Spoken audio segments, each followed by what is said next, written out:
en quoi la femme se trouverait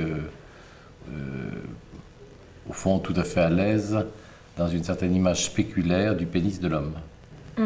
Donc un peu Rivière, cette femme qui était contemporaine de Freud, qui a écrit sur les mascarades de la féminité. Un peu dans ce ligné. Oui, oui. C'est Isaac, non? Non, son nom de famille c'est Rivière. Ah, Rivière, oui, oui, oui. Je crois que ça a été Joan Rivière. Ouais, Joan Rivière, ouais, c'est ça. La féminité comme mascarade. Exactement. Qui a eu un énorme... Enfin, il y a eu une énorme discussion autour de ces textes par les féministes américaines depuis une vingtaine d'années. On peut commencer. Comme vous voulez. D'accord. Alors, on avait voulu un peu partir de vos remarques sur l'exposition telle qu'elle. J'aimerais bien savoir un peu ce que vous en pensez. Et puis éventuellement, s'il y avait une ou deux œuvres dans l'exposition qui vous ont intéressé spécialement, avoir une idée de pourquoi et dans quelle façon, ou bien dans le rapport polémique évidemment que l'expo leur prête, ou bien pour toute autre raison, même en dehors de l'expo.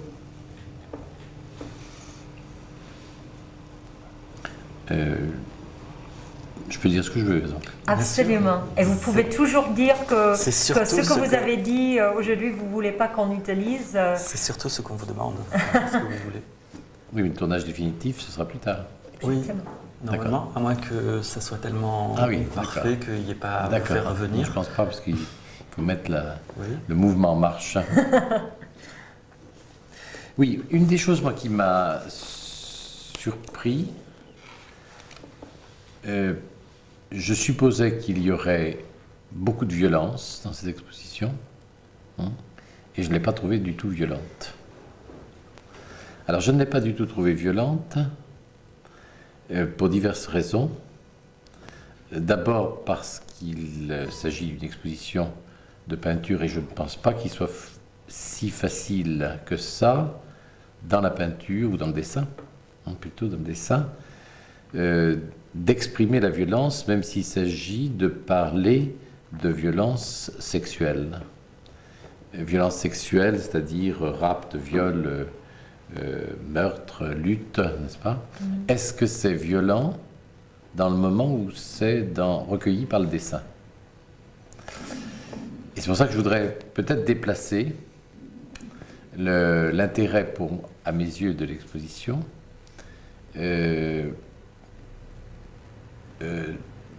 Éventuellement les images de Klein ou les images de Muhl pourraient apparaître violentes, mais elles apparaîtraient violentes parce qu'elles sont déjà dans l'image filmique, n'est-ce pas?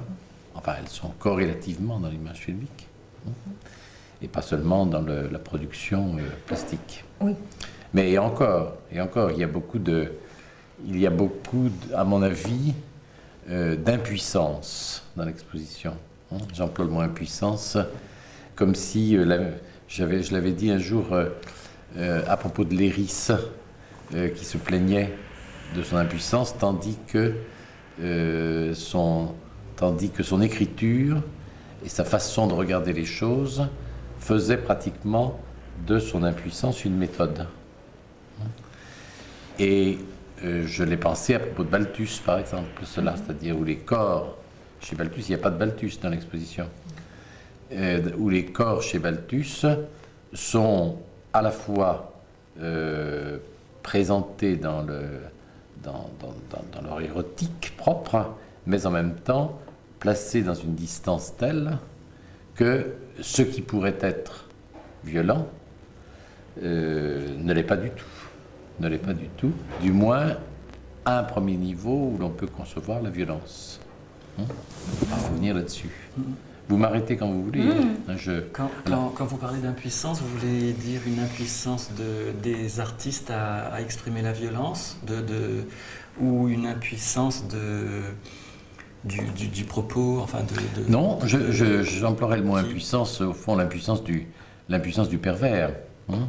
Oui. C'est-à-dire celui qui peut regarder une scène sexuelle, Oui. hein, et qui attend de l'excitation dans son propre regard, Oui. n'est-ce pas, qui ne vient pas, une excitation qui ne vient pas. Donc, tandis que l'excitation ne vient pas, la scène se dépose, n'est-ce pas, et si on considère cette scène, elle est une scène de monstration du sexe, n'est-ce pas, de monstration du corps, mais plus particulièrement du sexe, et le pervers, disons plutôt à ce moment-là, le fétichiste, à ce moment-là, trouvera une possibilité d'animation du sexuel dans le fétiche. C'est dans une certaine mesure aussi la même chose que l'on voit je crois, dans le voyeurisme ou dans l'exhibitionnisme, c'est-à-dire une certaine stase de la scène. Et la scène cherche en quelque sorte son degré d'excitation, mais ce degré d'excitation n'est pas immédiatement donné. Oui. Alors, c'est cette première indication que j'évoque, parce que lorsqu'on dit rapt, vol, viol, lutte,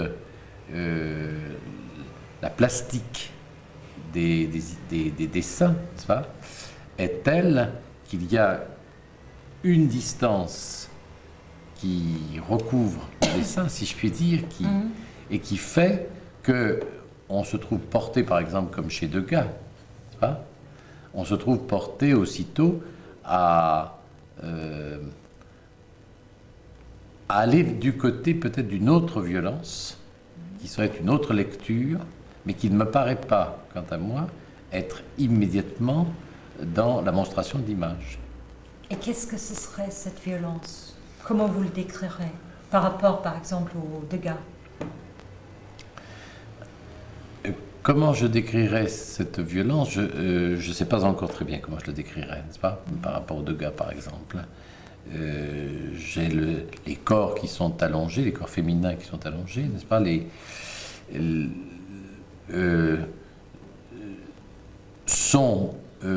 Si je réfléchis un instant sur ces images, oui, je les reverrai volontiers.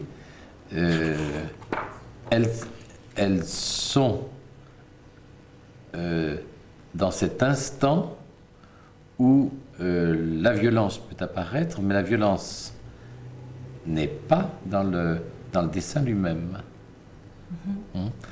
Alors, quel est cet autre niveau où il s'agirait ici de parler de sexe, ou de sexualité, ou de corps sexué, n'est-ce pas, dans une violence? Je me demandais si ce n'était pas, si cette violence n'intervenait pas comme violence fantasmatique,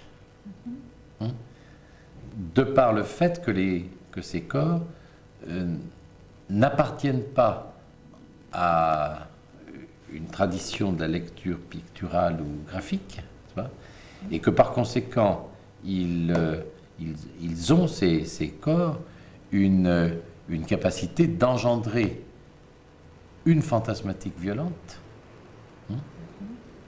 mais qui est secondaire à ce moment-là, n'est-ce pas? C'est-à-dire, on pourrait dire par exemple une majoration de l'attaque phallique sur de tels corps, n'est-ce pas? Une tentative de détruire, n'est-ce pas, ces corps féminins. Ce serait en somme un second temps de la violence fantasmatique, enfin, du fantasme comme violence. Et c'est une question que je me pose. Je n'ai pas encore, je ne suis pas allé plus loin pour l'instant. Bien. Mais il y a quand même une certaine présence de la violence dans l'exposition, en dehors de Klein et de Muhl. C'est-à-dire qu'on peut être étonné, effectivement, que le propos soit autant aussi abondant sur la violence et et qu'un grand nombre de dessins paraissent en décalage par rapport à ce propos, mais il y a quand même certains dessins dans lesquels il y a à l'évidence une présence de la violence. Par exemple le satyre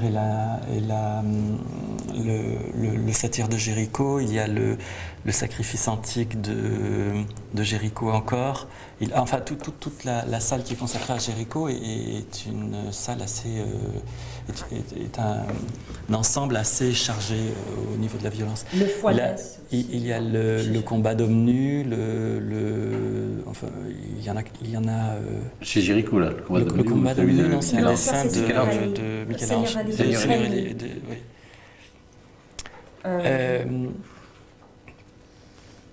Mais enfin, le foilès, c'est une extrême violence quand même.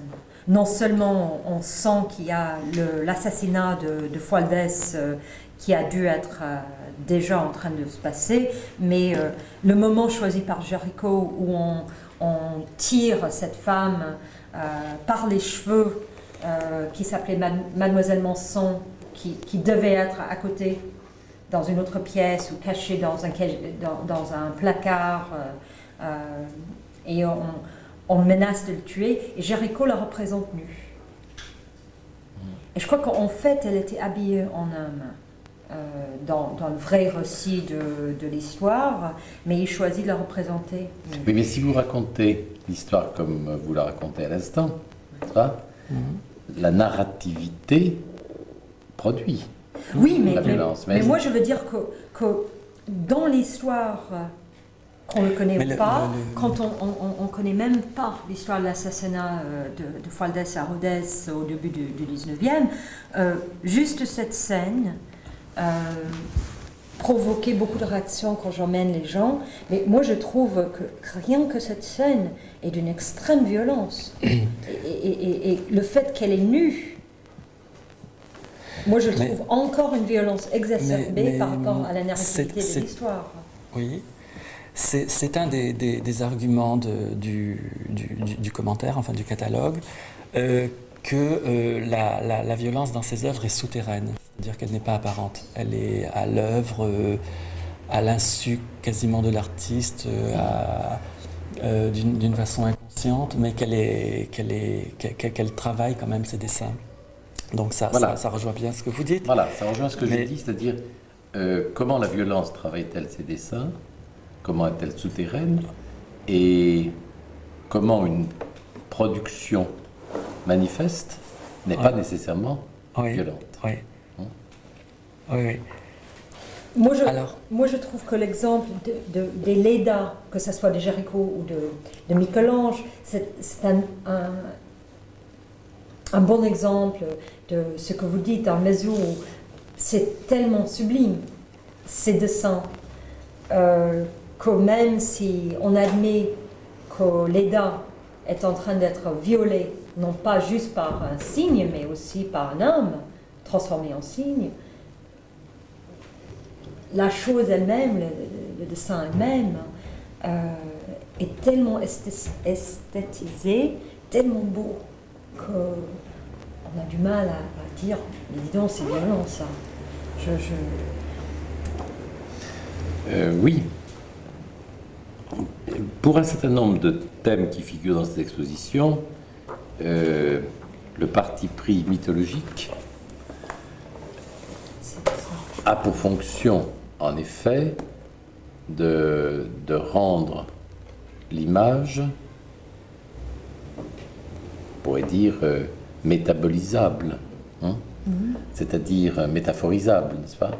C'est-à-dire la représentation d'un acte sexuel, par exemple, qui se trouve pris à l'intérieur, par exemple, d'une métamorphose.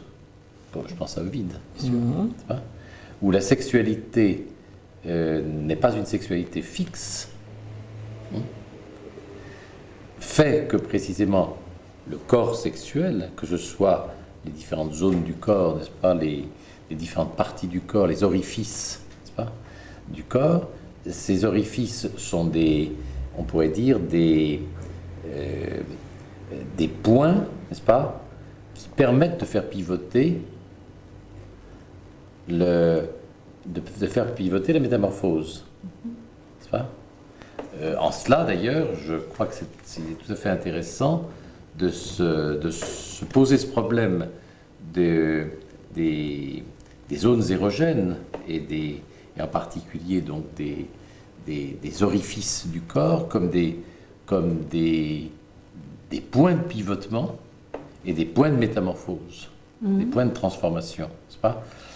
Ce qui pourrait conduire à considérer qu'il s'agit bien là de l'essentiel du sexuel, n'est-ce pas? Et que la description par Krafft Ebing ou par Havelock Ellis, n'est-ce pas, des scènes sexuelles, des narrations sexuelles, des scènes sexuelles, est infiniment plus violente. Est infiniment plus violente, comme l'est d'ailleurs, comme peut l'être par exemple un récit d'une cruauté sexuelle faite sur un jeune animal par un enfant, n'est-ce pas? Il y a des enfants notamment qui peuvent raconter ça, n'est-ce pas? C'est violent, c'est d'une grande violence. Mais le mot violence me gêne aussi beaucoup ici, parce que, en principe, enfin, moi je serais tenté, quant à moi, de considérer qu'il y a violence lorsqu'il n'y a pas de mots, pas de fantasme. N'est-ce pas? Oui.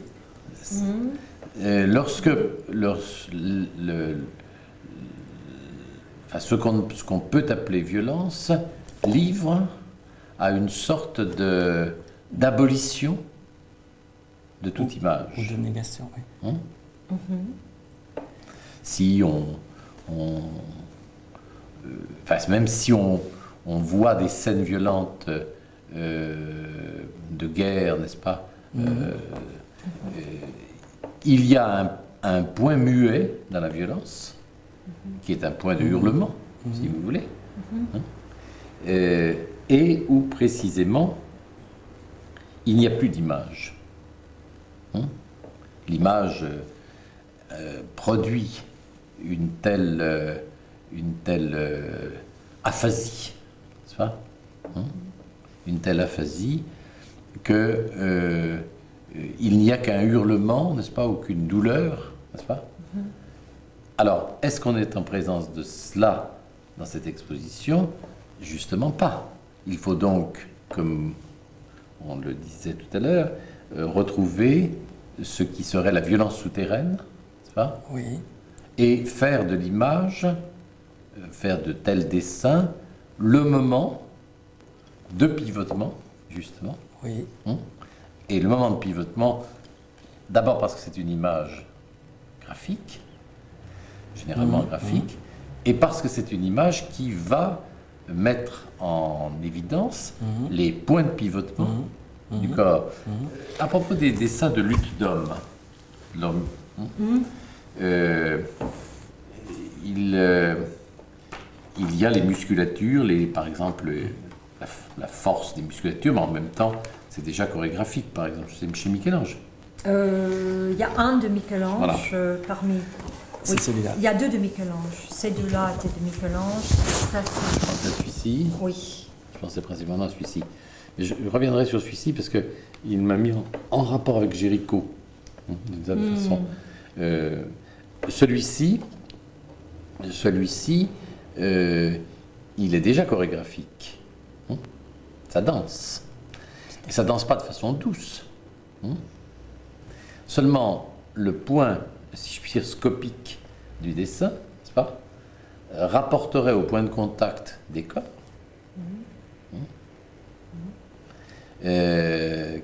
qui lui est sans doute violent,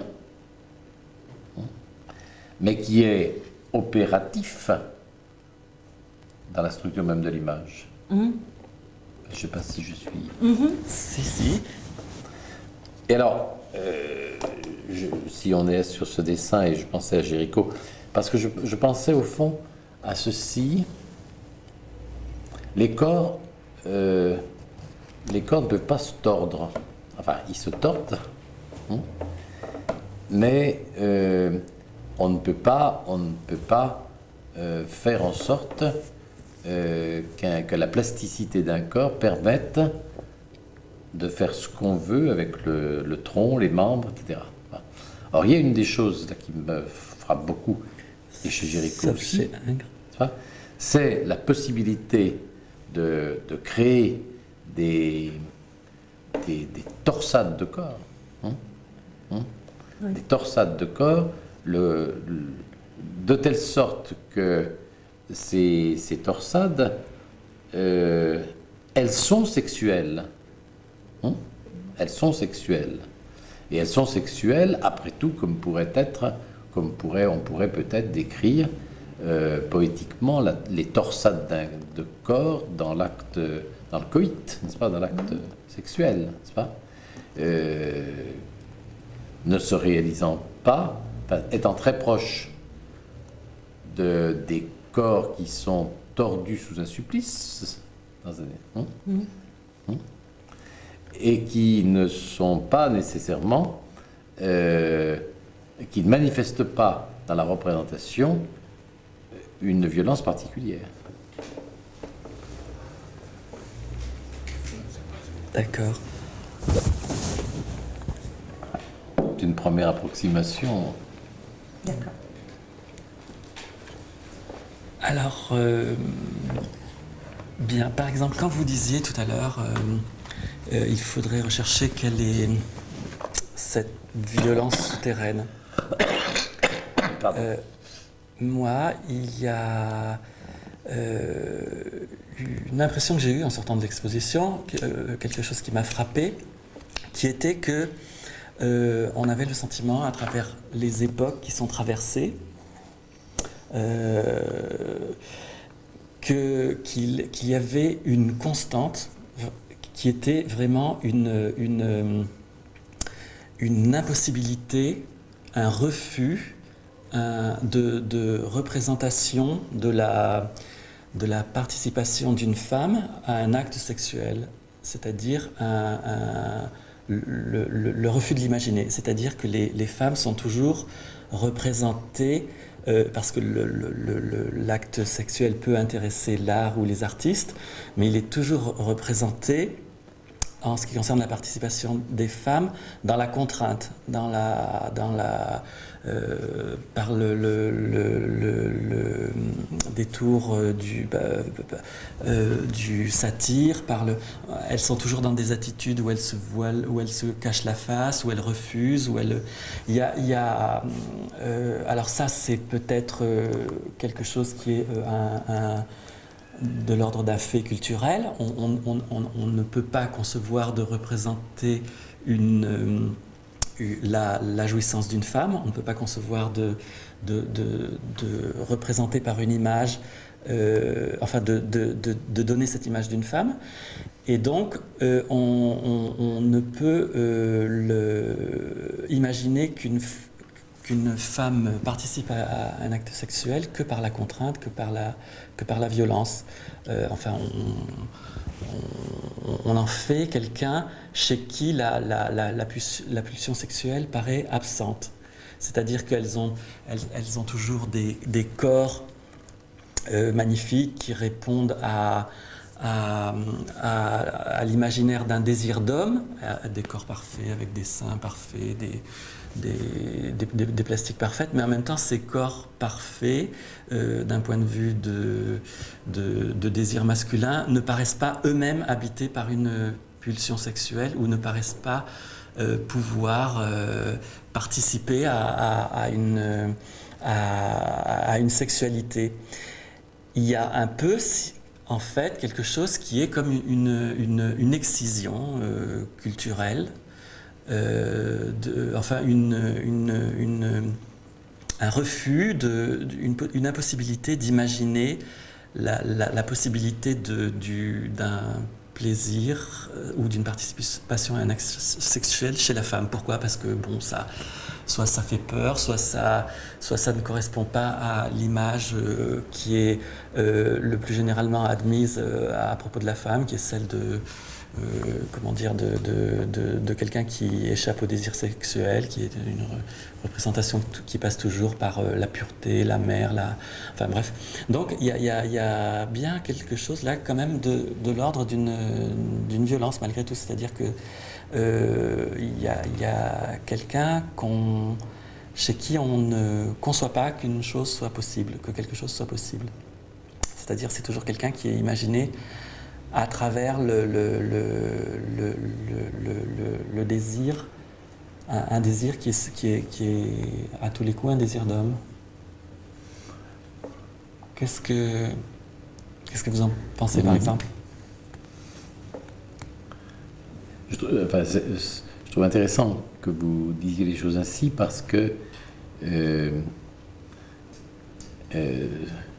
d'une part, cela semble confirmer la place que revêt dans l'imaginaire, au travers des âges, une représentation du corps de la femme. Et une représentation du corps de la femme, on pourrait dire qui fortifie en quelque sorte de façon spéculaire le pouvoir phallique de l'homme. C'est-à-dire, on voulait parler ici d'une sorte d'aliénation de la femme par son corps, ce serait cette aliénation qui la place dans une conscience de son image, pouvant produire l'érectilité de l'homme. Mmh. Au niveau, je dirais, enfin au niveau constante idéologique. Et constante idéologique qui fait du corps de la femme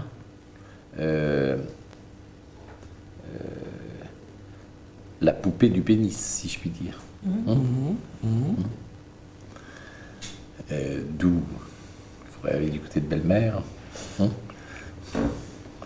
D'ailleurs, je me demande pourquoi il n'y a pas de... Qui est aussi un grand absent. Pourquoi il n'y a pas de belle-mère dans cette expression. Ou chez Duchamp, mais Duchamp a déjà fait subir un traitement, n'est-ce pas, à la représentation. Ou du côté de Picasso, mais je pense que Picasso, c'est encore autre chose, là. Alors, pour rester sur votre question, revenons à cette question, revenons à ce problème de la violence, c'est-à-dire une femme dans la beauté de son corps est menacée par un satyre. Ça va ensemble. Oui. D'accord. Ça va ensemble. Il y a l'idée que... Ça va ensemble dans la représentation. Oui. C'est-à-dire l'extrême passivité de la beauté. Oui. Hein, est offerte à la... voilà. est offerte à la convulsion de la violence. Oui. Et là, il y a sans doute quelque chose sur lequel on a à s'interroger, puisque la sexualité d'une femme n'est pas ça. On pourrait même dire que l'exposition, tout en mettant en cause la violence esthétisée dans l'art de l'Occident, de la Renaissance jusqu'à présent, ça nous livre tout de même une sorte de continuation de cette violence en nous donnant que les images des contraintes d'une sexualité féminine refoulée ou refusée ou je ne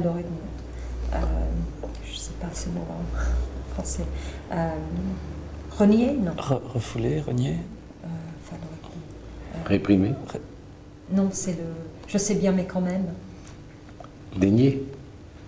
Non, c'est le désavoué. Désavoué, c'est ça. Désavoué. moi je dirais pas que c'est renier la sexualité féminine dans ces images, c'est plutôt désavouer. Mais ça n'empêche que, pour moi au moins, il n'y a aucune image dans cette exposition qui pourrait permettre une imaginaire d'une sexualité féminine ou d'une sexualité avec laquelle je peux identifier, que ça soit féminine ou autre, j'en sais rien, mais je ne peux pas me projeter dans aucune de ces images. C'est comme si, même si je suis très contente que ça remet en cause cette violence, d'un côté, je suis très agacée par le côté presque jouissant de mettre en place encore ce désaveu, de remettre en scène, avec une certaine jouissance, je trouve, que l'expo prend plaisir à nous parler de cette violence pour en prendre presque parti parfois. Je sais que Régis ne serait pas très content si je disais ça. Son cœur est dans le bon endroit, cette expo, mais le résultat est tout de même encore un désaveu d'une sexualité féminine ou d'une sexualité plus ouverte. Oui, mais si vous imaginez des images qui tendraient à représenter la sexualité féminine dans sa jouissance, il faut aller à ce moment-là. Il faut aller du côté de certaines images qui ne montrent pas directement la sexualité. Comme quoi, oui, par exemple? Comme quoi, par exemple? Bernin, enfin toutes les images mystiques. Donc Sainte Thérèse. Oui. Mais c'est pas juste quand même un mythe un peu lecanien de dire Sainte Thérèse par Bernin, c'est la jouissance féminine. C'est encore un type qui représente la sexualité féminine. Qu'est-ce qu'il en savait, quoi? Est-ce qu'il a vraiment lu Sainte Thérèse? Ce serait pas mieux de lire bêtement Sainte Thérèse, balayer un peu Bernin? Si, mais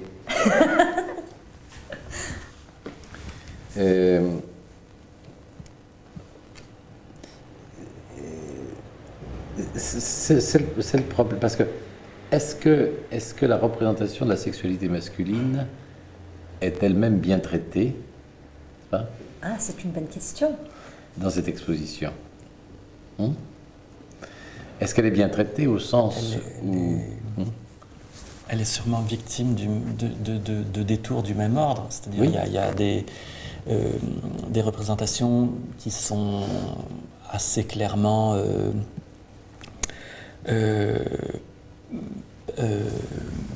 participantes à des représentations homosexuelles ou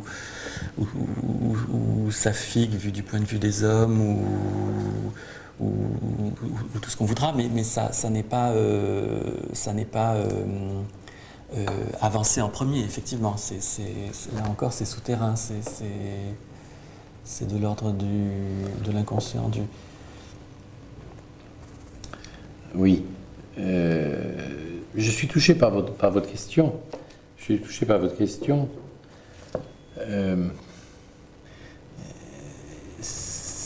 Au fond, c'est aussi l'inconvénient, sans doute, de traiter de la sexualité. Et c'est pour ça que je m'intéressais plus dans cette exposition, avec les dessins, je m'intéressais plus à la plastique des corps, qui, de ce point de vue-là, à la fois indique la sexualité et en même temps tendent à la figer, à la fixer.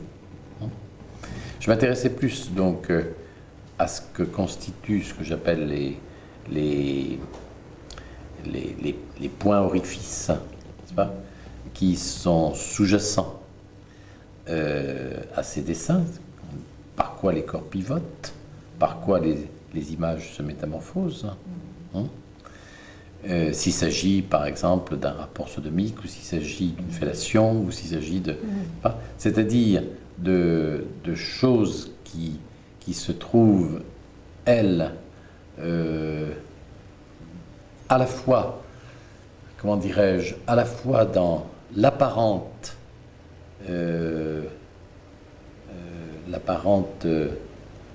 inventivité de la sexualité et l'absence de créativité. Hein? Si on peut imaginer au fond que la sexualité est le champ d'une créativité humaine, hein? C'est une œuvre, hein? La sexualité. On voit très bien que la violence apparaîtrait comme l'incapacité d'une œuvre. Hein? Le fait que les humains se trouvent dans cette situation paradoxale de chercher par la violence à produire une œuvre, hein, et de ne pas y parvenir. En ce sens, c'est ce que l'exposition, je ne sais pas si on dirait comme Foucault l'absence d'œuvre, n'est-ce pas? Mais où on aurait cette idée que l'œuvre, on ne la retrouve, là je parle en tant que psychanalyste, on la retrouve seulement avec ces tout petits symptômes de l'obsessionnel qui, faisant d'un petit détail lié à la curiosité sexuelle infantile, voire le sexe, ou bien lorsqu'on a des indications chez certaines personnes, lorsqu'elles utilisent une partie du corps ou un vêtement, n'est-ce pas? Enfin, je pense ici dans le fétichisme. On voit bien qu'il y a une tentative d'accéder à l'essence de la sexualité. Le fétichiste qui s'intéresse à une petite culotte ou à un soulier, n'est-ce pas? Il veut, en quelque sorte, faire exister quelque chose de la jouissance féminine, alors qu'il ne se représentera pas le sexe. Et il y a là une sorte de quintessence, enfin que le fétichiste recherche une quintessence de la sexualité. Il recherche une quintessence de la jouissance féminine, n'est-ce pas? Un peu comme Schreber dans le fameux cas, enfin le fameux texte commenté par Freud, n'est-ce pas?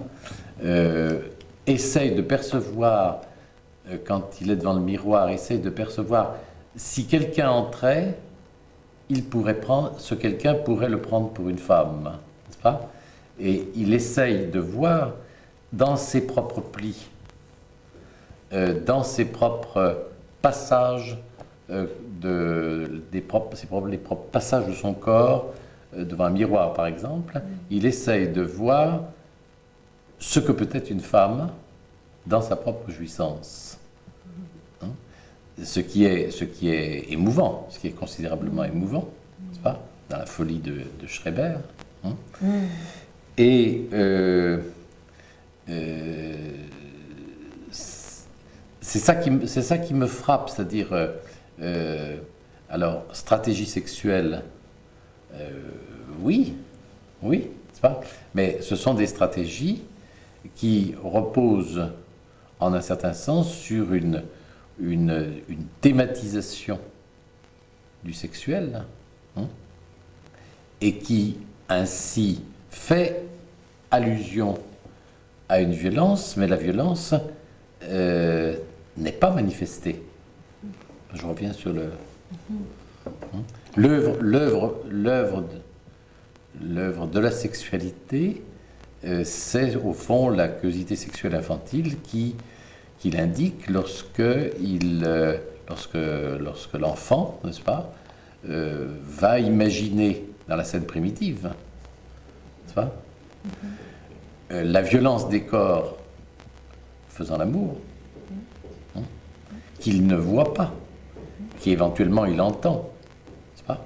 Qu'éventuellement il entend, et qui, violence des corps faisant l'amour, qui appartient à la puissance créatrice du fantasme, hein, et non pas à la vision même de la sexualité.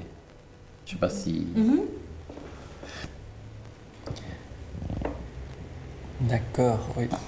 Je peux vous faire revenir à la question sur si la sexualité masculine ou féminine trouve finalement une place dans cette expo.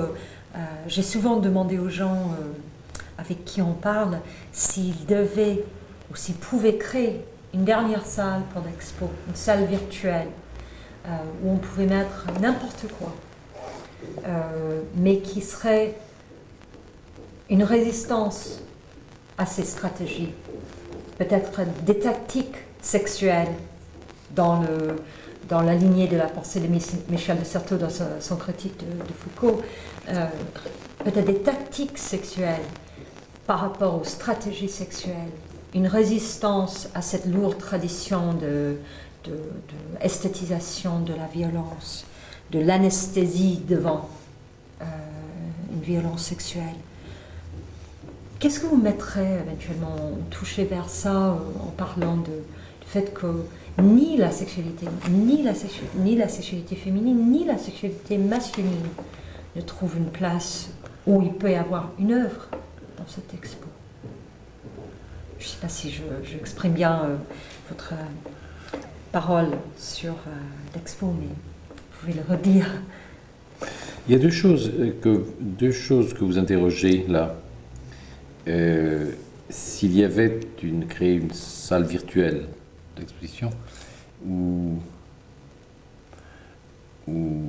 se désigneraient les tactiques de résistance à la violence sexuelle.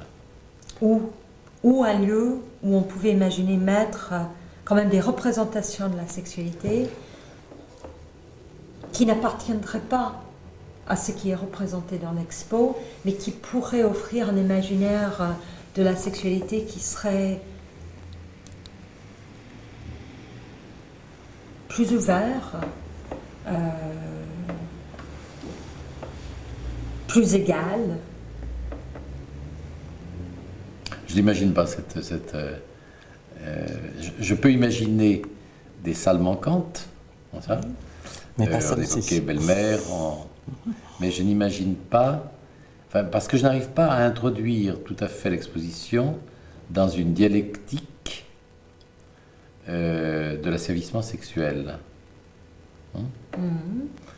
Je n'arrive pas, ce que vous avez dit. même le texte de Régis que je trouve excellent, absolument excellent, je ne trouve pas, son texte me paraît avoir une capacité, un pouvoir, avec toute la culture qu'il a d'ailleurs, d'animer, et de mettre en relation, et de montrer en effet, dans son texte, que la sexualité est éminemment violente. Mais le texte ne correspond pas nécessairement, n'est pas un commentaire des images. Il l'est, mais il l'est par le détour rhétorique du commentaire. Donc, je ne vois pas très bien comment je pourrais imaginer cette salle virtuelle. Je verrais plus produire d'autres salles qui développent le champ de la sexualité. Il y avait eu un projet pour la Villette qui ne s'est jamais réalisé, qui était un grand projet sur la sexualité humaine, n'est-ce pas? Et qui, par exemple, montrait comment, c'est une suggestion que j'avais faite, comment le viol, c'était un des thèmes, comment le viol est l'extrême violence, hein, la violence absolue, hein, parce que le violeur vole une sexualité, la sexualité d'une femme, d'une enfant, d'une jeune fille, d'une femme, n'est-ce pas? C'est-à-dire, faites en sorte que il imprime en quelque sorte, par son acte, une image qui sera telle que la femme ne pourra plus habiter sa sexualité. Hein? Ça, c'est absolument sûr quand on a connaissance de ce qui a pu se passer dans une vie sous la forme d'un viol, n'est-ce pas? Il y a dans le viol, c'est une dépossession par vol, par détournement, hein, d'une sexualité singulière, de telle sorte que si cette femme cherche ensuite des relations sexuelles avec d'autres hommes, elle le cherchera sur le modèle du viol, hein, où elle sera dans cette situation où le violeur devient le maître de sa sexualité. Hein? D'où d'ailleurs, quand on connaît des histoires de viol chez des jeunes filles jeunes et qui ensuite vont vers la prostitution, hein? Souvent vers la prostitution, oui. Hein? Où il y a une tentative de reconstitution d'une sexualité par des actes sexuels avec des hommes, et ces actes, par la recherche d'actes sexuels, ces actes sont censés tenter de reconstituer une sexualité et en même temps de reproduire toujours et toujours, n'est-ce pas, la scène traumatique, disons, du viol. Donc il faut être très clair, s'il y a violence dans un viol, n'est-ce pas, c'est pas une simple violence de pénétration, hein? C'est une violence de dépossession. Hein? C'est absolument meurtrier. C'est absolument meurtrier. Alors, montrer ça, si on voulait montrer ça, n'est-ce pas? Comment pourrait-on le montrer? C'est pas les corps de mules ne m'intéressent pas, de ce point de vue-là. Je veux dire, c'est du mauvais...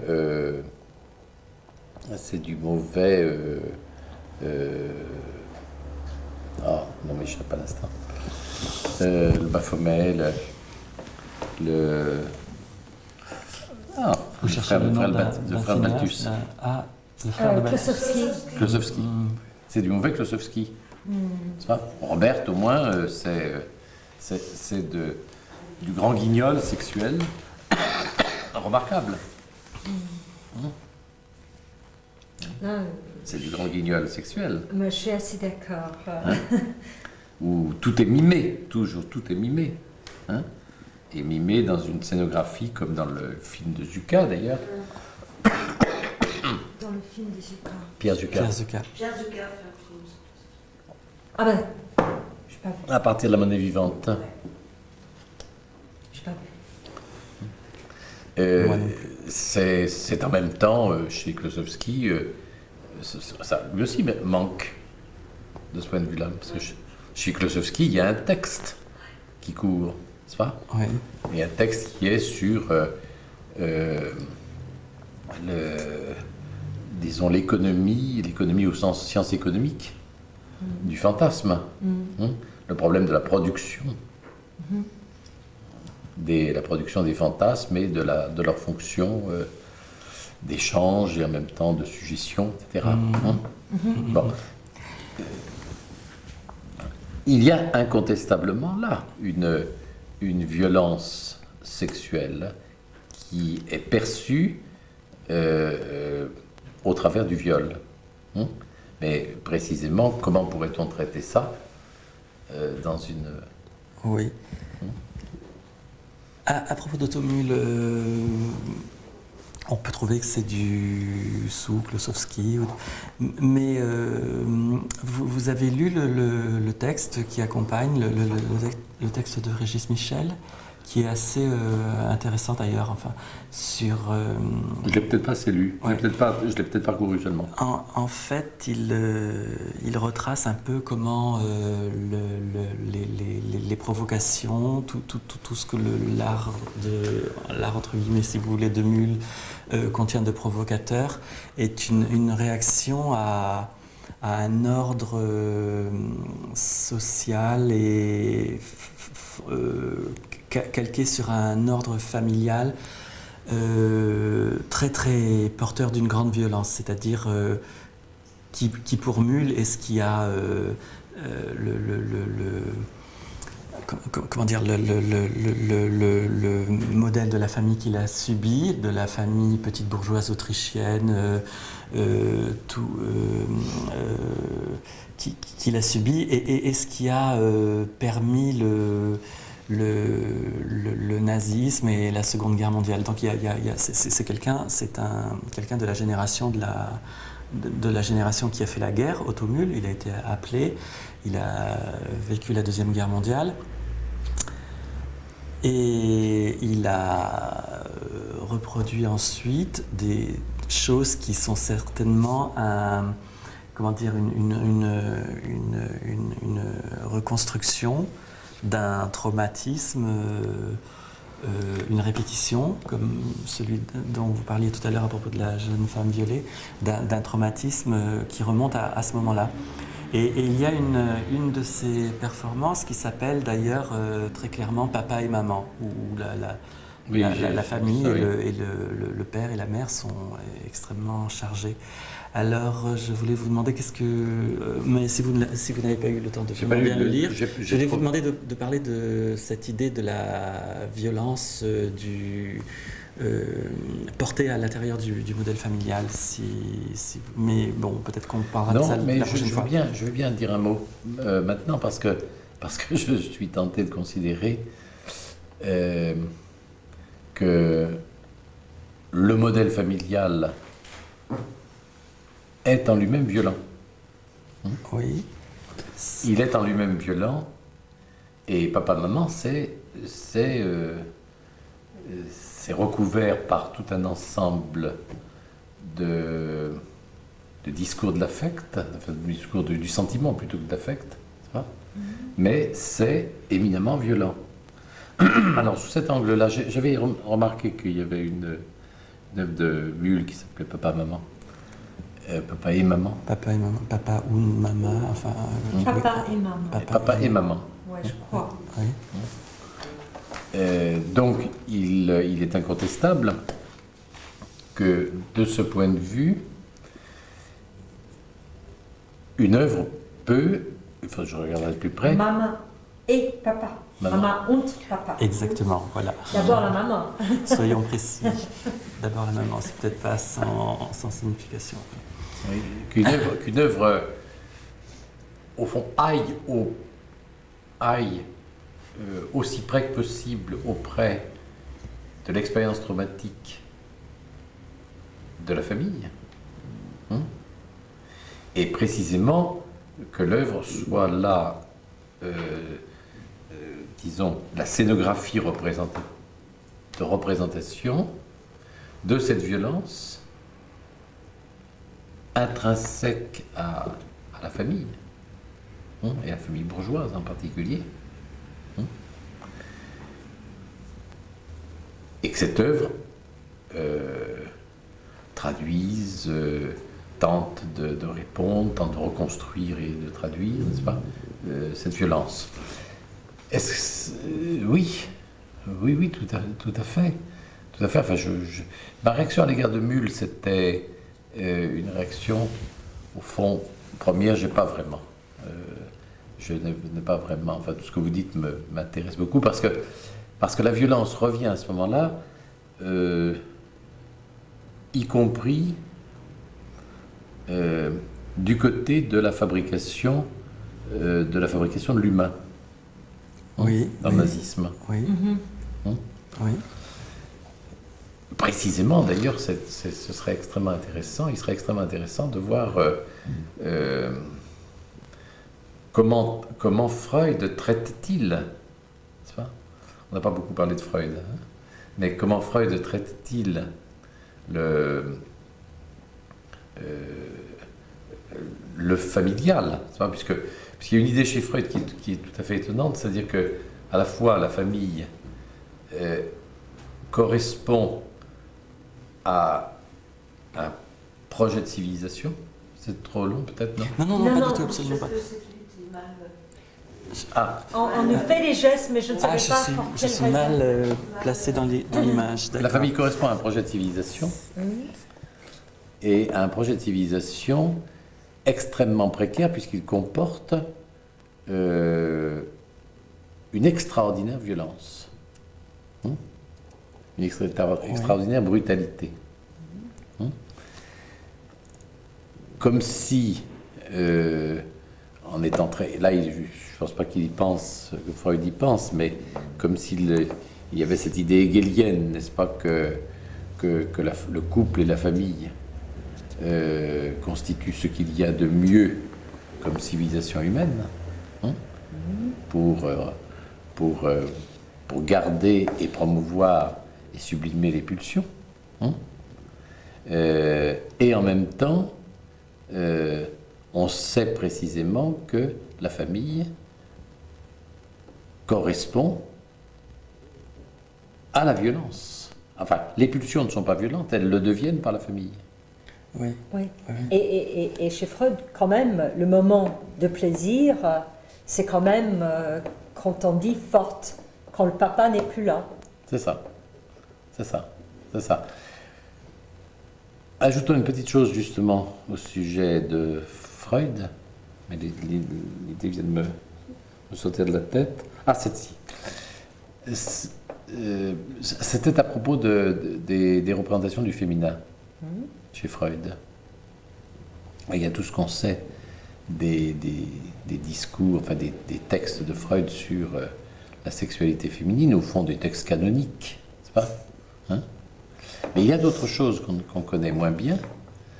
En particulier, c'est tout ce qui tourne autour de l'animalité du féminin, qui apparaît dans des textes où la domestique, n'est-ce pas, prend la forme d'un animal pour l'enfant. Donc, Marche à quatre dans pattes. Namolo. Oui. Oui. Marche à quatre pattes, Oui. est propre à montrer ses organes génitaux, n'est-ce pas? Et où elle est, au fond, où la femme est le continent noir. Mais le continent noir, ce terme pouvant être pris ici, on ne peut pas soupçonner Freud de vouloir rabaisser la femme à cet égard, n'est-ce pas? Mais, quel rôle lui fait-il jouer pour précisément faire apparaître la sexualité de la femme, y compris dans ses fonctions initiatrices de la sexualité, comme une forme animale. Ce serait une chose très très intéressante à faire, ça, une vraie exposition. Je ne sais pas comment on pourrait l'imaginer, mais une vraie exposition qui porterait sur les représentations du sexuel dans la psychanalyse.